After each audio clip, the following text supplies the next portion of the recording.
This presentation is delivered by the Stanford Center for Professional Development.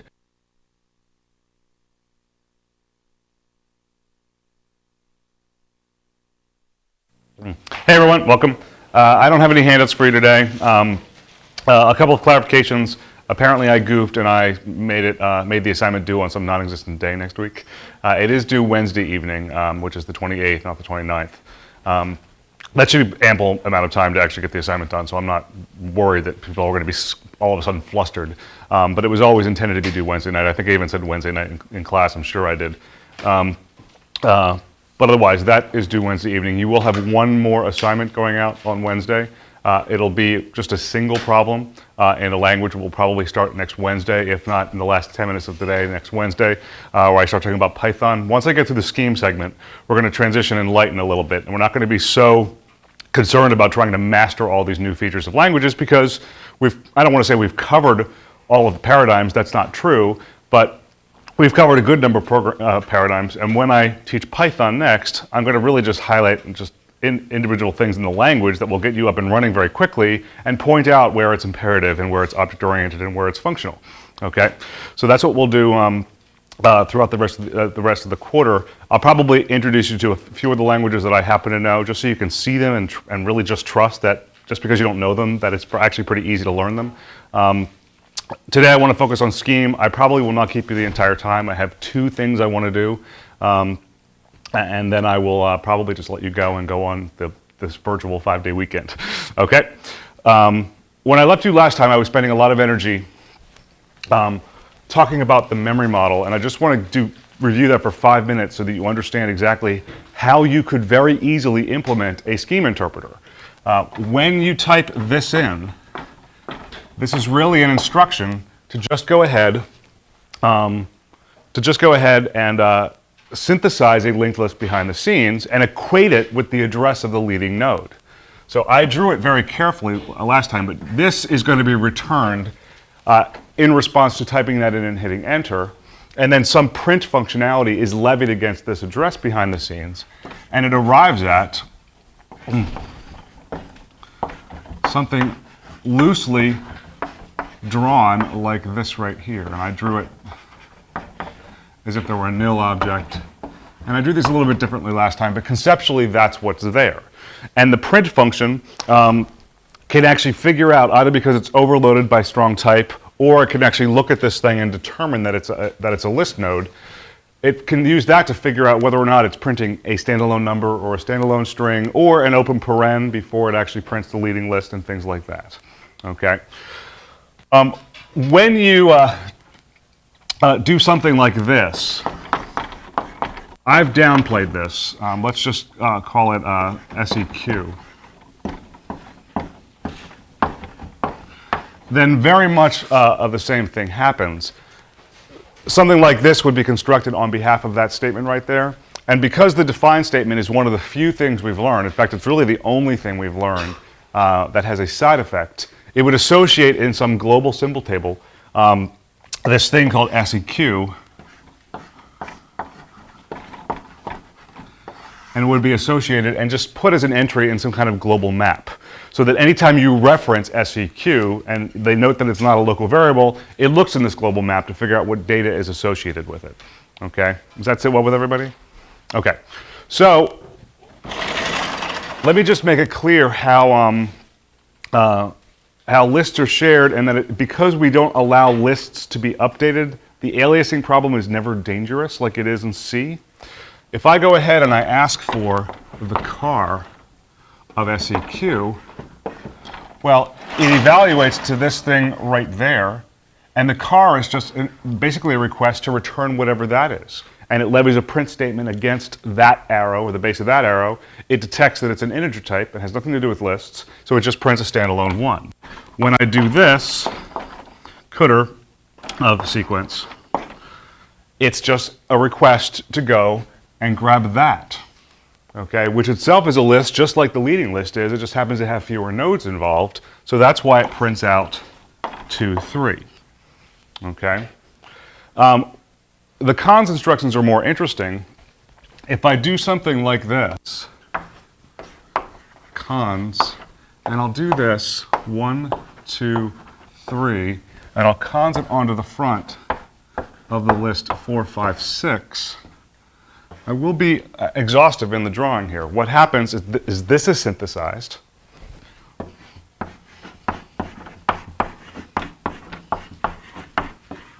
Points to a nil. That's how I draw it, with a 4 and a 5 and a 6. Okay. This is also synthesized. Points to another nil. Okay. And then has this as a structure. And the leading arrows of these are just the product of the evaluation and the construction of those two lists right there. And then the con statement is actually just a request to build a new one of these, to put the address of the first thing there, whether it's a 1 or a list. Put the address of the second thing right there. And so when the address of this is produced by the evaluation of the entire statement, it does have the side effect of constructing this node right here, okay? It prints out this for pretty obvious reasons. It prints out the car, which happens to be a list, so that's why it prints that way, and then it prints out the cdr in the form of a list like that. Okay. Does that make sense to people? Okay, question? How does it know that the cdr points to a list and not to something like? Well, the cdr is supposed to always, I mean, at least in our subset of scheme, it always points to a list. Now that actually isn't true in real scheme. You can actually construct what are called dotted pairs. There's no reason to do this. I'm only telling you because you asked. But if you wanted to do something like this, that would break the list paradigm that I've been pushing for the last 3 days. Turns out that that is legal, okay? This would produce what's called a dotted pair. And the dot is in there to emphasize the fact that the 5 isn't part of a list, that it is a standalone element. It's actually an integer that's in the cdr field, okay? Without this, it means that the cdr has a list, which points to 5. I'm not saying that this isn't important. It's just that I'm only talking about scheme for 5 lectures, not 12. Some of the data structures that do exist in scheme that I'm not talking about, they have the notion of associative maps. They actually store everything, all of their pairs behind the scenes, as dotted pairs. And if this is incidentally, the values are lists, then the actual serialization or the printing of it would look like a normal list. But if you mapped integers to integers, then you'd have all of these types of things being stored by the map. Okay, does that make sense? Scheme actually has vectors, which are really the equivalent of arrays. And it actually also has these things called maps, okay, which use a little bit of hashing behind the scenes. Okay, make sense? Okay, awesome. So let me just emphasize a few things. I want to construct this list 2 different ways. Okay, I'm going to do it the obvious way. Right here, cons 1, 2 onto the front of 1, 2. And this as an example is actually pretty much coincident with whatever's happening up there. But I want to draw the memory diagram out just to emphasize how the memory diagram changes when I write this a second way. I would have this point to this right here, which points to, oops, yeah, that's right. Would point to a 1, would point to a 2, and this would point to an independent list with a 1 and a 2. Sorry, I didn't mean to smush that, but it just kind of happened. Okay, but you get that there actually are 4 linked lists. I'm sorry, there's 5 linked list nodes combined. Okay. Do you understand that this right here, this is trickier? Here's the 1, here's the 2, and there's the nil.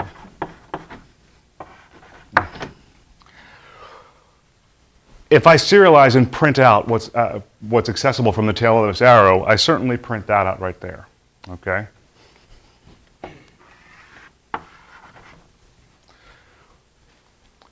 The print algorithm is so blind to memory management that it doesn't actually care that there's some internal aliasing going on. Okay, the instruction for printing this out as the car and printing that out as the cdr, it's exactly the same, and the fact that they happen to reach the same nodes in memory is kind of just incidental. It would still publish this way. Does that make sense? Now the reason I get this and this as separate is because I actually put down the two list constants, okay, like that. If I wanted to actually construct this, I have to be a little bit more clever. I'm actually going to go with the more clever of the two ways I'm thinking about it. What you could do is make sure you only construct one list from a list constant. That's going to create just this right here. And then do this.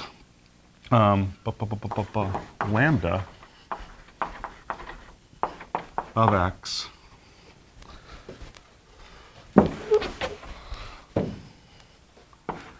cons x onto x, and make sure the argument is a list so it can be the second argument of the cons that's inside that lambda. Okay? So I construct one list and I actually bind it to one variable that's used in two different places inside the definition. Okay? So this really is an instruction. Don't think about it from a data standpoint. Understand that x and x are both associated with references to structures, and it's saying to populate the car and the cdr field of some new con cell with exactly the same tail. Okay? That's how you could do this. Okay? Make sense? Okay, good. So what I want to do, before I talk about garbage collection, which will be kind of this high level and just a lot of drawings, it's not really difficult, but it's actually pretty interesting to understand. I want to go over what somebody referenced in a question on Monday, the equivalent of the ... Okay? There's not much reason to learn the ... in a course that teaches scheme over a course of 5 lectures, except for the fact that it is a paradigms class and we're trying to compare and contrast features of languages. It also allows me to implement the full map operation. Okay? We've been pretending from an implementation standpoint that map is always unary map, and I wrote that last time. I'll write it again in a second. I actually want to write generic map that takes some function object and either 1 or 2 or 3 or 4 lists, depending on how many arguments the actual function object can deal with. So we've been pretending that something like this, car 1, 2, 3, 4, 5, 6, 7, was the only type of way you could use map. Using it as a unary function, car is certainly a unary function, and this would produce 1, 3, 5, and all the cdrs would be ignored. But again, just consistent with the idea of a map, it transforms one list of length 3 into another list of length 3. If I do this,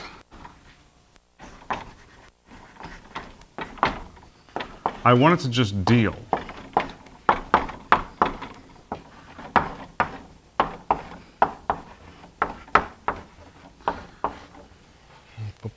That's right.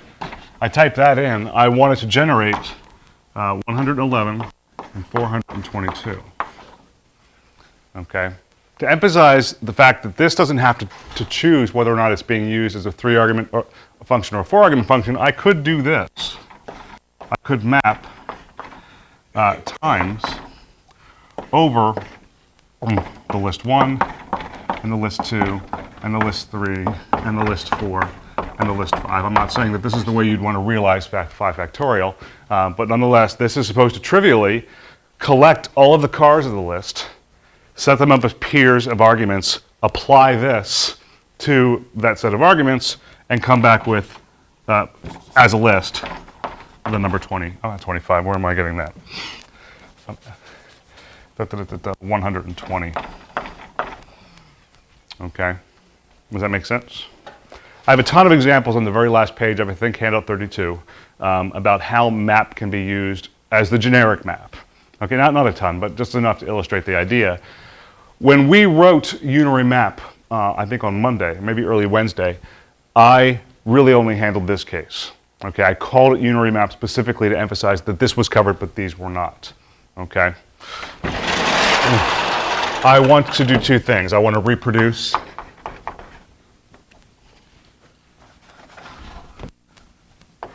define, I'm going to call it unary map to remind you that it's unary function, and then I'll call it list. I don't want to call it that, I lied. Call it sequence.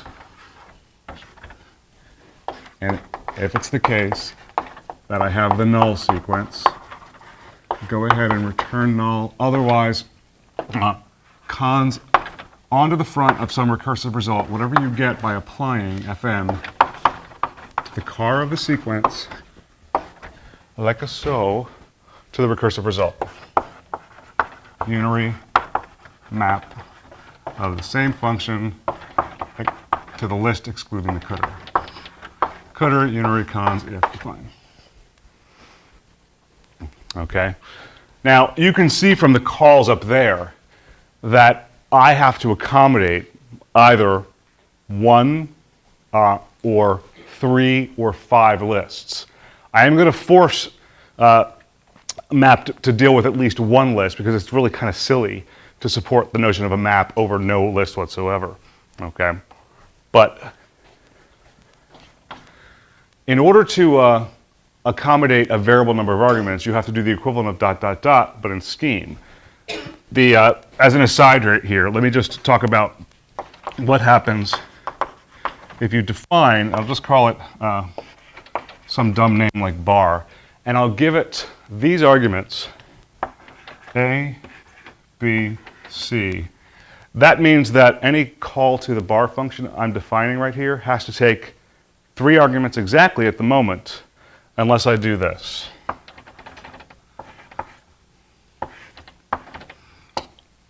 And that's fine. The dot in this context just means that everything that comes after argument 3, like arguments 4 and 5 and 6, if there are that many, that they should all be collected and put into this thing as a list called D. Okay? Does that make sense to people?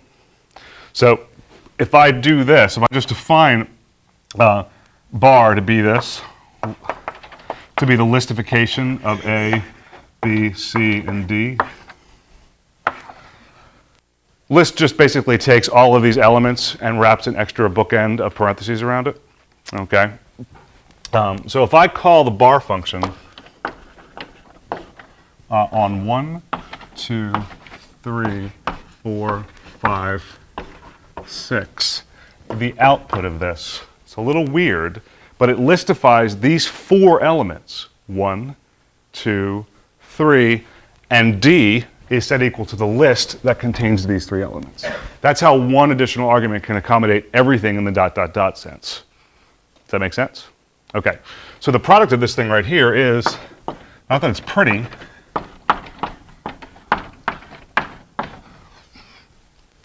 would be that right there.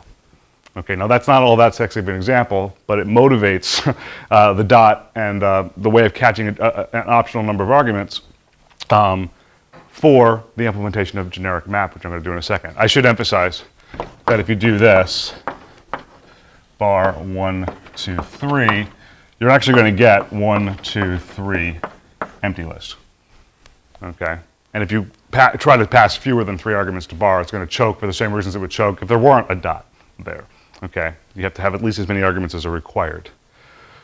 So the implementation of map, I actually think is very, very cool, but it's very, very dense, and it uses apply, and it uses mapping, it uses unary map, and it uses function objects and things like that. It's a great function, and this is going to be the prototype for it.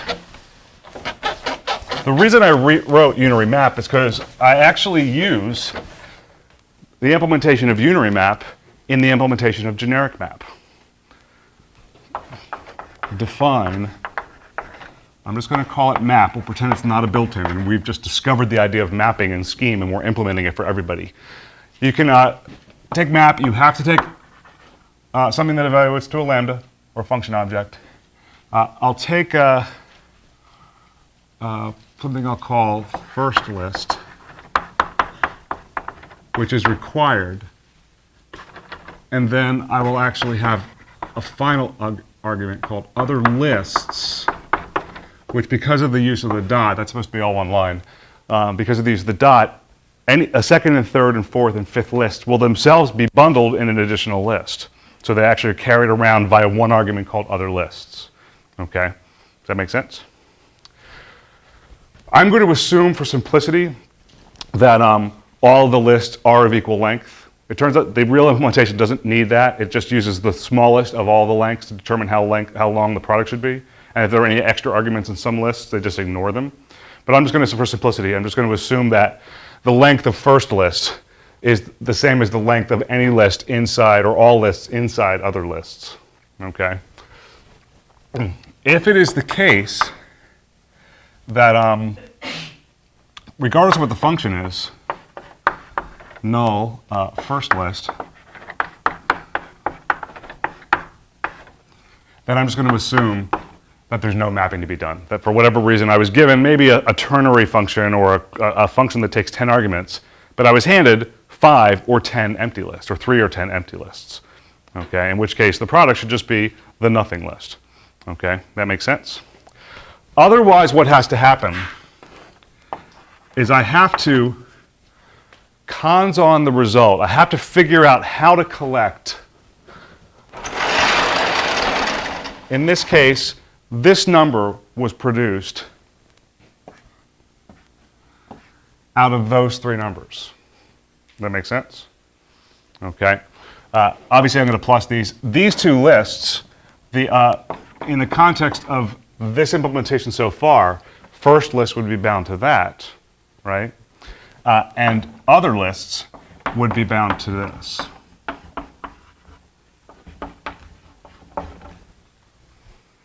Okay, so there's a little bit of asymmetry in how the data is handled, but that's just what you have to do. Okay. What I want to do is I want to take the car of this, I want to cons it onto the front of whatever I get by unary mapping the car function over this thing right here. Clever that it does that. Okay? Does that make sense to people, though? I need to somehow to get the 10 and the 100 out as peers in order in a standalone list so that one can be smushed onto the front of it so that I can apply the fn function, whatever it is, to the list that's been collected for me. Okay?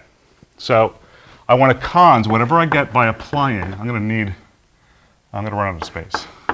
Applying fn to the consing of the car of first list onto whatever I get by calling unary map. This, whoops, right there is a helper function right here that knows that the list it's getting is just getting one list. That ends the unary map, that ends the cons, that ends the apply, that ends the cons. Oops, sorry, I don't want to do that. Whoop, not that one yet. Sorry. Okay, so do you have faith as to why this is going to work? You may ask why I need the apply right there. Why don't I just invoke fn like the function it really is? The problem is that fn, look at the plus. Plus doesn't take a list of integers. It takes a sequence of integers that follows it with no intervening parentheses. Okay, does that make sense? Okay, so the apply has to basically get the plus or the car or the cons or the multiply onto the front of the list that's assembled by this thing right here. Does that make sense? Okay. Then what has to happen is I have to cons this onto the front of what I get by recursively mapping this function over all of the lists where they've all been replaced by their cdr. Does that make sense to people? So I have to somehow get, let me bring, blah, blah, blah, blah, blah. Did I erase it? Didn't mean to. Now, even though I'm handed the data this way right here, I have to somehow assemble the data for the recursive call to look like that and that, and that. Okay, I have to make them all peers again for the recursive call to map to work out. Make sense? Okay. So the second argument to this cons, I'm actually going to have to indent over here. So just really assume this right here is just exploding over here, so I have space to write everything. Okay. I certainly have to unary map coulter over other lists. Okay, that at least gives me the list with the 20 singleton and the 400 singleton inside. Okay, what I can do then is I can cons the coulter of first list onto the front of that. That at least gets all the coulters to be peers. Okay, does that make sense to people? So there's that. Then I also want to cons Fn onto the front of that. So what I'm basically doing is I'm setting up, I had this asymmetry with the lists. I made the argument, the coulters symmetric, and then I have to get Fn onto the front of it. Because Fn isn't actually what's being invoked right here, it's map that's being invoked. So what I can do here is I can apply this map routine that I'm writing to this right here. Okay? Does that make sense? So in the context, let me just do, I can actually trace to this. I think it'll be pretty good if I do it. Let's concern ourselves with just enough of a trace to convince yourself that this is going to work. When I do map, and I'll just do, I'll map the list function over 1, 10, 100, 2, 20, 200. And that, I should do one more. 3, 30, 300. This is supposed to give me 3 lists back. The list 1, 2, 3, the list 10, 20, 30, and the list 100, 200, 300. Okay? Make sense? Okay. So the initial call actually has to take this one, and I'm sorry, the initial call actually takes the first piece of data and binds it to the thing called first list. Everything else is bundled in a second list. So those are my 2 arguments to this function. Okay. What the this does right here is it takes that and causes it onto the front of this, so that unary map call actually produces a list 2, 3 out of this. This one is the car. The first innermost cons call actually gets the car onto the front. Okay? And then when I apply Fn, I get the Fn onto the front, which is list in this case. And that's how I get the list 1, 2, 3 out of it. Okay? Does that make sense? That's the easier of the 2 to follow.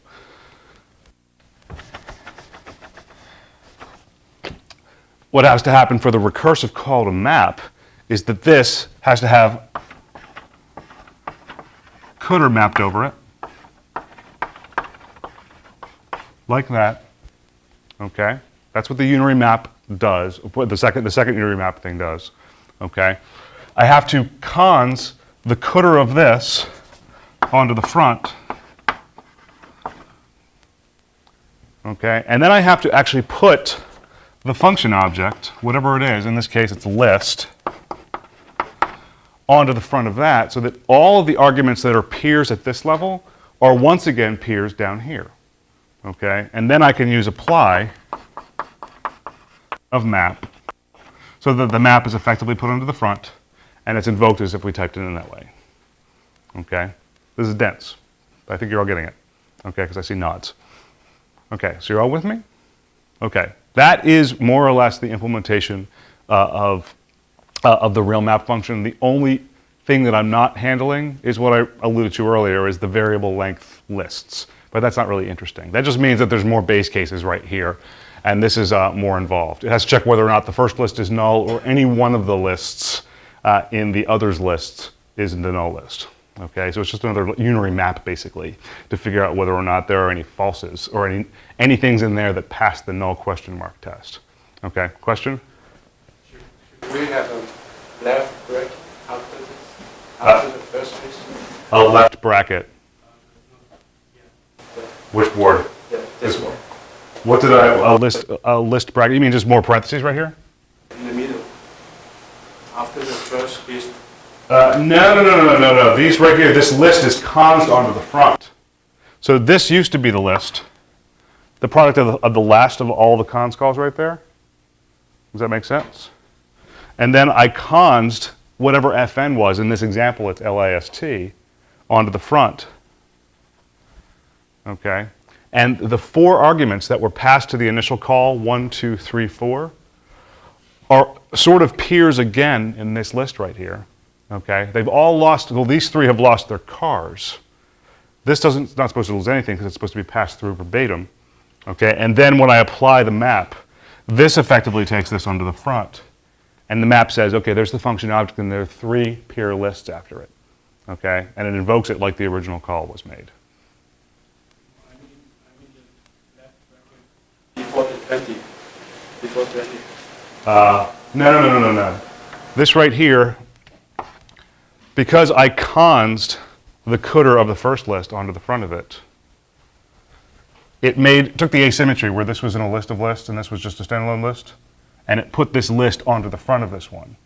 So they're all peers. So there shouldn't be any extra parentheses in front of the 20. Okay? There was, but then I pulled that parentheses in like it's on a spring and I smushed in the list 10, 100. Okay? Does that make sense? That's kind of what I think about cons doing. Okay. You all happy? Now, the one thing you're hypersensitive to from assignments 1 through assignment 6, but not at all sensitive to in assignment 7 is dynamic memory allocation and deallocation. The only places where you allocate memory in Scheme, it's done on your behalf. It's when you type in list constants and it builds lists behind the scenes. Or technically, you can say that you're actually dynamically allocating memory when you use the cons function, because you know that that actually creates a cons cell and populates its 2 fields with 2 pieces of data. Okay, that makes sense to everybody? What about deallocation? Right, that's actually more involved. Well, very often when you just type in expressions, when you do something like this, when you do, let's say cons, hello, onto the front of the list there,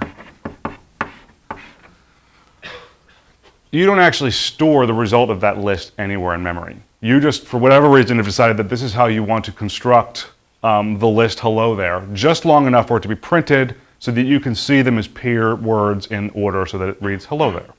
Okay? Behind the scenes, this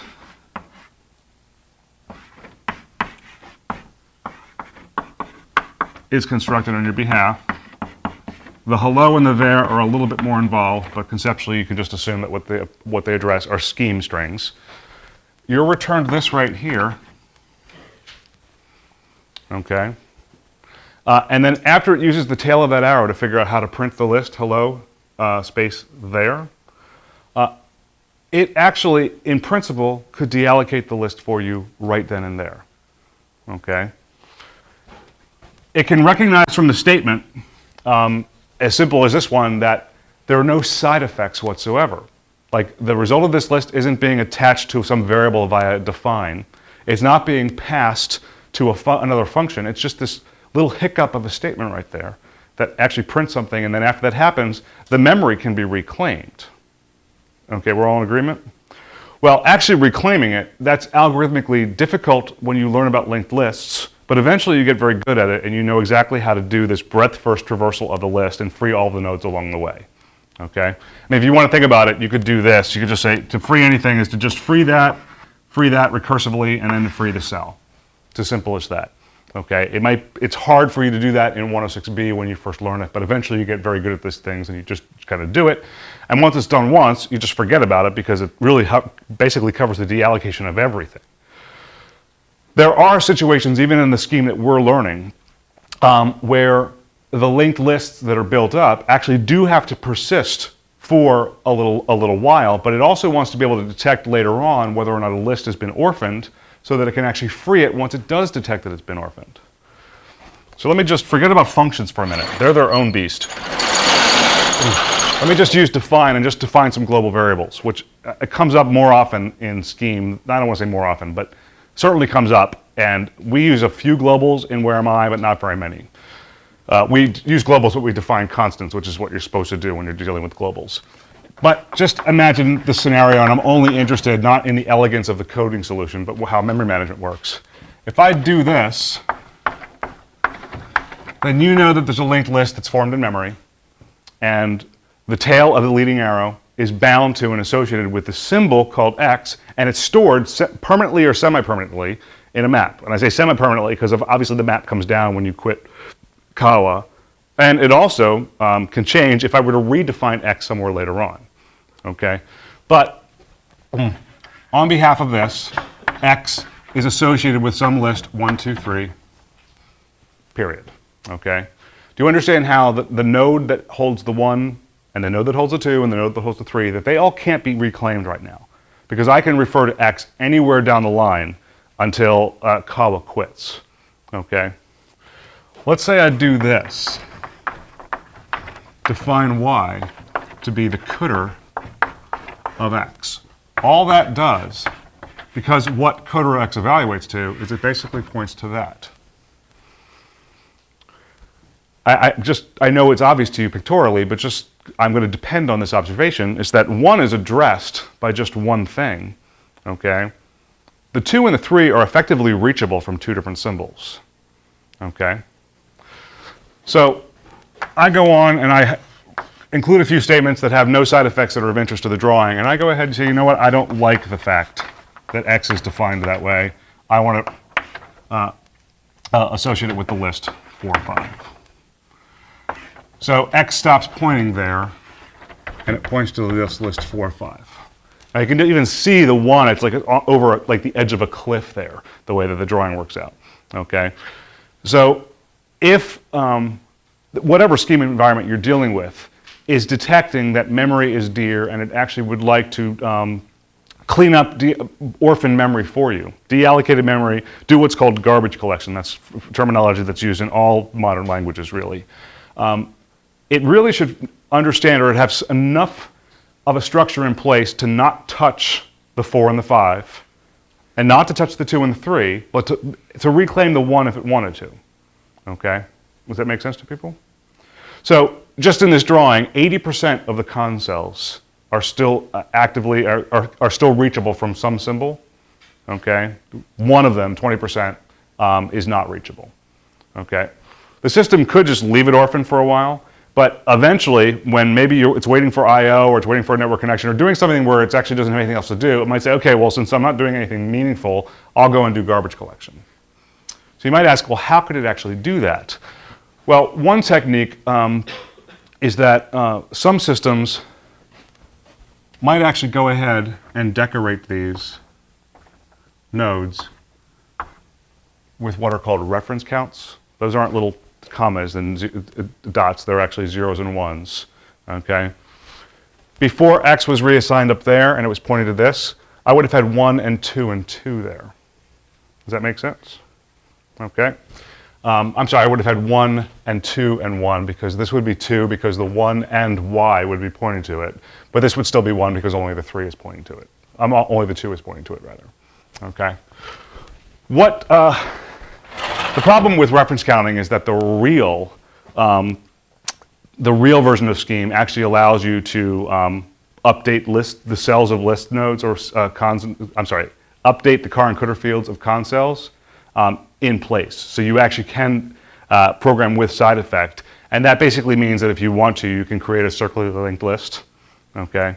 That would mean everything in that list would have a mutual reference count of at least 1, even though it might be this orphaned ring of friends. Okay, does that make sense? So reference counting doesn't actually work if it wants to be able to reclaim everything. So what happens is that this is very, very high level, but I think conceptually this is a better takeaway point, and it's not important that you know how to implement it down to the semicolon, every single time you call cons either directly or it's called on your behalf because you just type in a list constant, or you even use a define a factorial as a function, it actually stores the code in list form. But you can imagine there being something of a master con set, okay, where every single con cell that has been created but yet to be deallocated is just cataloged somehow behind the scenes. Okay, and maybe this actually points to a 1, and maybe this points to a 2. I'm sorry, maybe this points to a 2, and that points to a 3. And this doesn't point to anything. Or I'm sorry, this points to 2 because it's a 1, but nothing's pointing to the 1. So I'm being a little bit more elaborate in my drawings of that over there. Does that make sense? This could be a 4. This could be a 5. This could point to nil. I should do this the same way. When I talk about, from a data structure standpoint, this master con set, it actually is something like a hash table or a binary search tree, so that it can actually find any single one of those in a breadth-first traversal or a depth-first traversal or just a clear mapping over that set data structure. Then we talk about this symbol table, or the symbol map, where things like X are associated with that right there, okay? And things like Y are associated with that right there. Okay, so I'm just being a little bit more structured in my drawing there of the two lists that are relevant to that rightmost board over there. Okay. Now, how would this as a system know that this con cell can be reclaimed? The fact that it's pointing to 2 is of no interest to anybody whatsoever except this orphaned 1 field. Okay, and it's not like just because it has a hook on this 2 field that anyone can discover it. It is really gone. Okay, but this and this and this and this all have to be preserved. Okay, they cannot be freed by some garbage collection process that's running in some low priority thread in the background. Well, the algorithm that works beautifully in the scheme setting, okay, and it actually could technically work in any setting if you can actually control how assignments are done and who actually gets, how pointers are handed out. What could happen is the low priority garbage collection thread could say, okay, I'm about to go and clean up the garbage. Okay, but in order to do that, I'm going to go through this three-stage process. I'm going to go and I'm going to assume that every single one of these things can be freed. Okay, and it goes through and it marks every single node. Attached to some node is some Boolean or some little bit of 1 or 0 that's set to 0, meaning that if I ever see you again, or I see you in the near future again, and that bit is set to the frowny face, then I'm going to assume that you can be freed because no one cares about you. Okay? Does that make sense? But then, before it actually goes and sweeps the garbage, it comes and says, okay, symbol table, this is your last chance to go and save whatever con cells you think are important. So from this standpoint, it says, okay, I'm going to do a depth-first traversal of everything that's accessible from any node in the symbol table here. And this is going to traverse and say, you know what, no, you got to keep that, and you got to keep that, you got to keep the 4 and the 5 that are associated with it. Okay? Does the same thing for the 2 and the 3. And in the process, because 1 is truly orphaned, it's not reachable from anything that's in X or Y. So the third of these 3 steps, it says, master concept says, okay, I gave you your chance. I hope you were good about it and accurate about it, because I really am going to go and commit to deallocating, operator deleting, or freeing, or letting Java's garbage collection do whatever it does to go and reclaim that right there. Okay, so the actual con cell set, that's not real terminology. I'm just making that up so I can call it something. It's only slightly more bloated than it ever needs to be in terms of over-allocation, but it always has the option, if it feels that it's too bloated, to go through and clean exactly what isn't needed anymore and spare everything that is needed at that point. Does that make sense? Yep? Why would you make 2 passes over the master concept instead of just marking everything that needs that heap. Instead of marking everything you can do, then just deleting what you can. Well, the problem is that you technically don't need the first pass if every single time you create a new con cell, it's automatically marked with the frowny face, right? I'm worried about the situation where something like this might be created during the sweep. Okay, so it's probably better to actually, when this thing is allocated, it's allocated for a reason, okay? And that the smiley face bit, or the don't sweep me bit, is set to be high, okay? Because at least initially you're optimistic in saying this is probably going to contribute to something for a while, okay? In that case, if you just can't trust what these values were ahead of time, then the initial sweep has to go through and say, I'm marking all of you for deletion, okay? But there are certainly ways of optimizing it. I haven't thought all the way through because I haven't actually implemented something like this yet. Okay, does that make sense? Okay, so yeah, go ahead. Well, wouldn't it not necessarily work because you could set them all to false first time through that you create them, and then you do a sweep, and then at that time, then it's being marked by another, like by a variable, and then so you set it to say no, don't clean me up, Right. But then it gets changed before the next sweep. So it would say, oh no, don't clean me up, even though it's still not being. Well, normally the garbage collection happens in this binary lock critical region series, so that con cells would not actually be created during the sweep process. Now that's counter to the defense I was giving as to why, by default, I would associate this with a smiley face or whatever. That just might be a heuristic to say I'm assuming it's in use because I'm actually defining it right here. But I mean, basically, you're talking about a race condition threat. And it could just solve that using concurrency, like we learned a couple weeks ago. Okay? You guys are good? Okay, so for the intellectual curious, I know a lot of you are just doing nothing at all this weekend because you're just going to be so bored. So if you want to learn about other languages that are purely functional languages, at least mostly purely functional, just go to Wikipedia and look. I'm just throwing these at you. I'll actually talk about one or two of these in the last few days of the course. Look up Scheme, look about ML, look up something called Haskell, which I'm still planning on bringing someone in to talk about. And then there's this other language, which is absolutely hilarious, called Erlang, which actually I don't use, but a lot of people at work use, because not only does it happen to have really good functional characteristics to it, it also happens to deal with distributed systems very nicely. Kind of a weird mix of features, but that's why people use it. Scheme you know a lot about. ML, short for meta lizard, don't ask. It's actually short for meta language, but I always say it's short for meta lizard because that's the name of some interpreter where I learned ML. ML is a strongly typed version of Scheme. It has a different syntax. It uses square brackets instead of parentheses in a lot of places. It has a different notion of cons and car and cdr and how it actually dissects lists and builds them up again.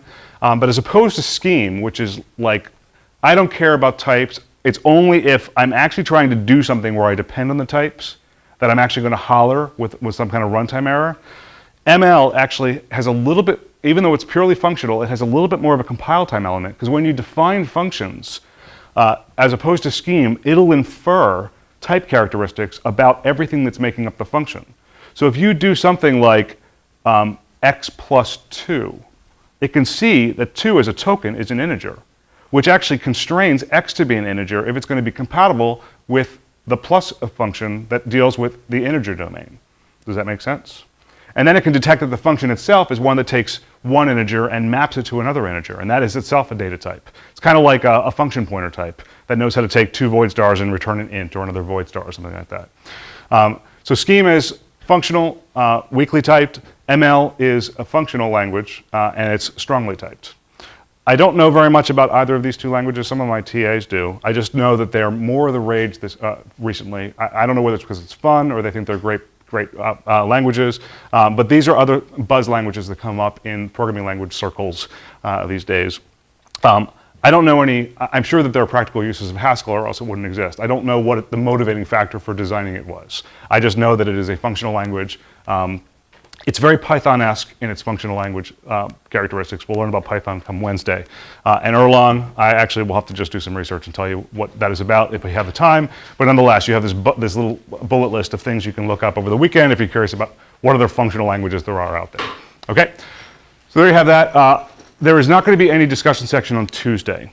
Okay, I mean, we're done with Scheme. You've actually seen a set of very difficult problems in Tuesday's discussion section, and you have the assignment due on Wednesday night, so I'm not going to have section on Tuesday because there's really nothing to cover. I haven't talked about Python yet. We will have a discussion section during Dead Week. Okay, so have a good weekend. We'll talk to you later.